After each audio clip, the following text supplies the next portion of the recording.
Hello, good morning, good afternoon, good evening, wherever and whenever it is. Day 3 has come to an end, and eagle-eyed amongst you will have spotted that I'm not standing on a street or indeed in a car park in Edinburgh. Day 3 was a kind of half day I spent up till tea time at Edinburgh, and a number of things which happened during the course of the day which were really quite interesting and also very, very frustrating, mainly for myself and the lack of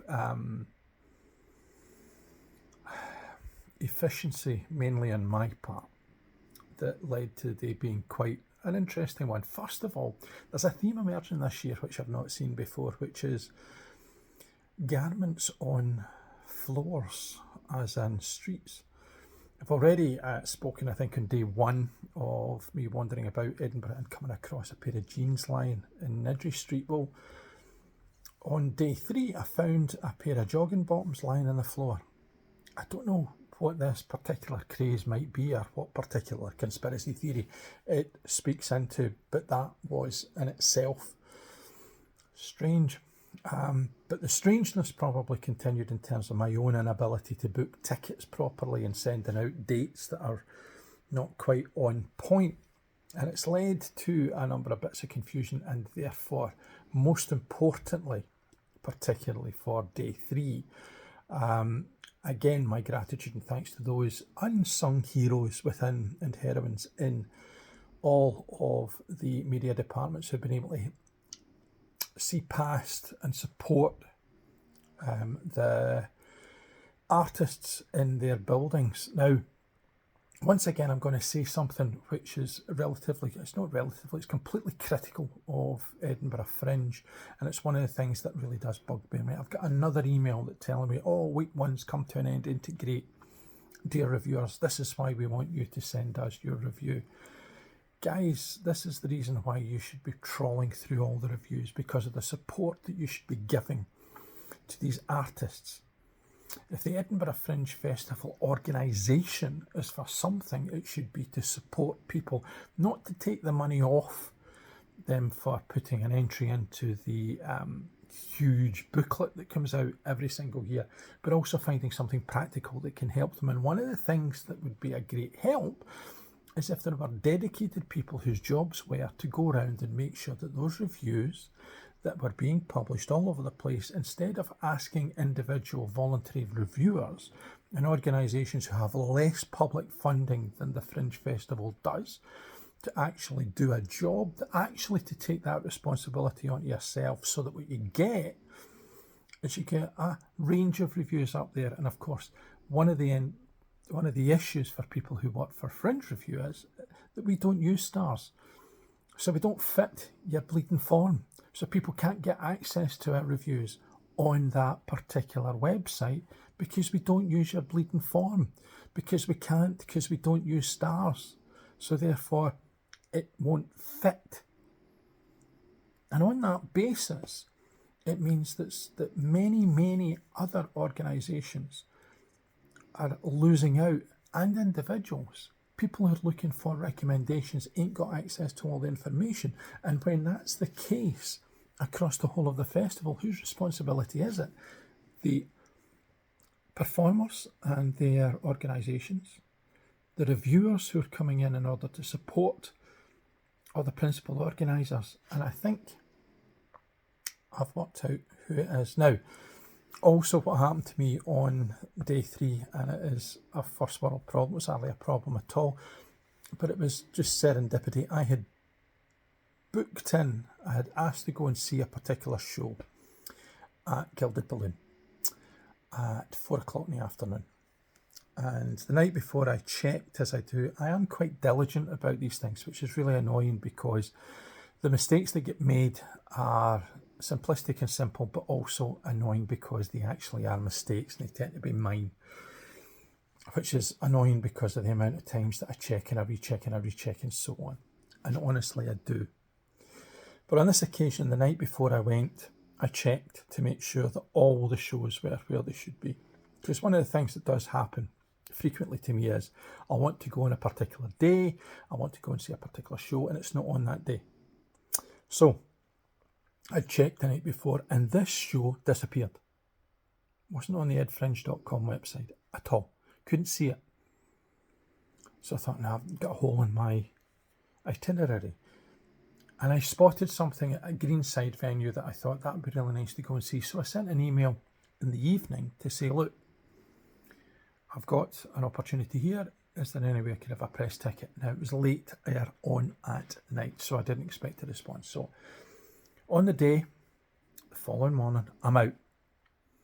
The first thing that happens is I get an email from Greenside to say, thanks for your request. This show is fully booked. There's no seats. However, if you want, we will put you on the reserved waiting list. I thought, that'll do me.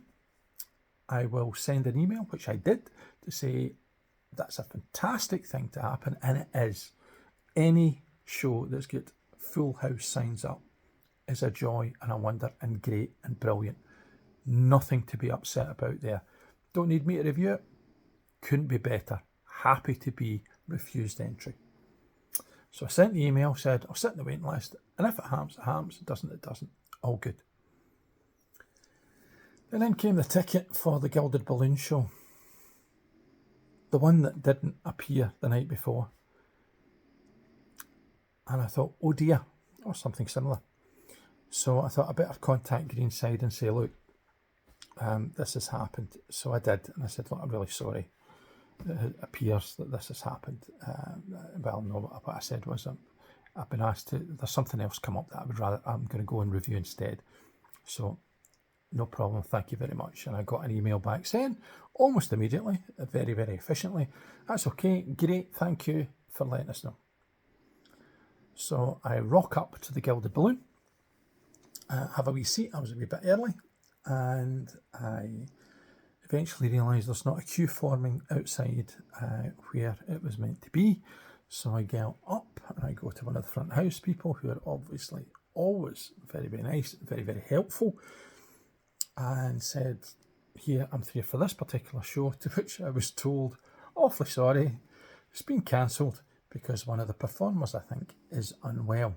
And just at that point, I looked at my emails and there was an email from Gilded Balloon to say, unfortunately, it's been cancelled.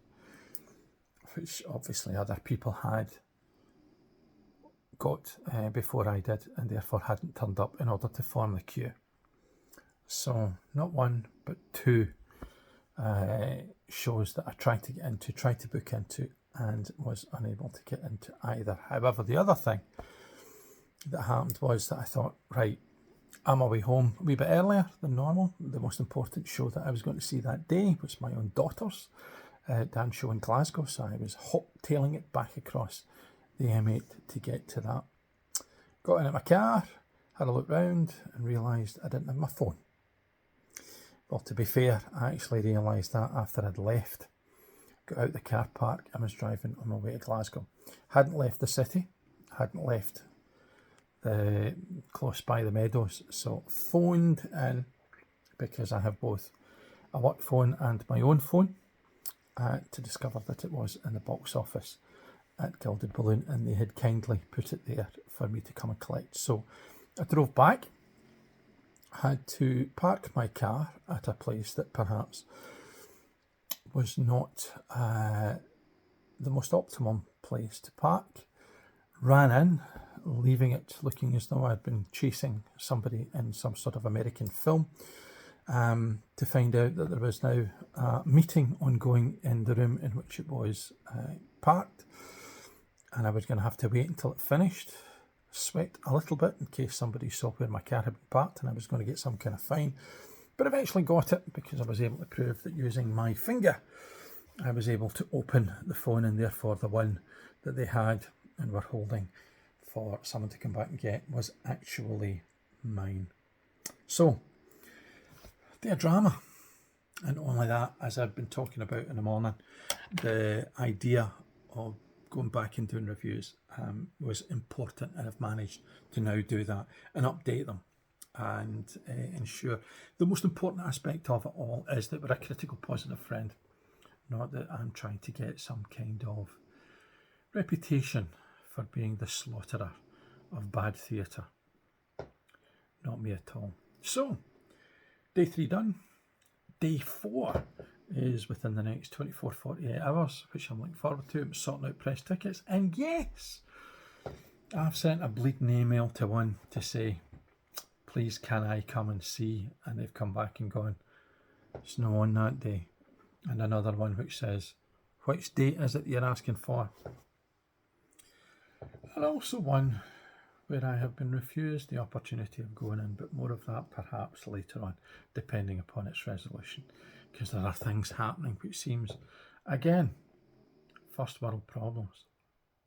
So, till day 4 begins, bye for now.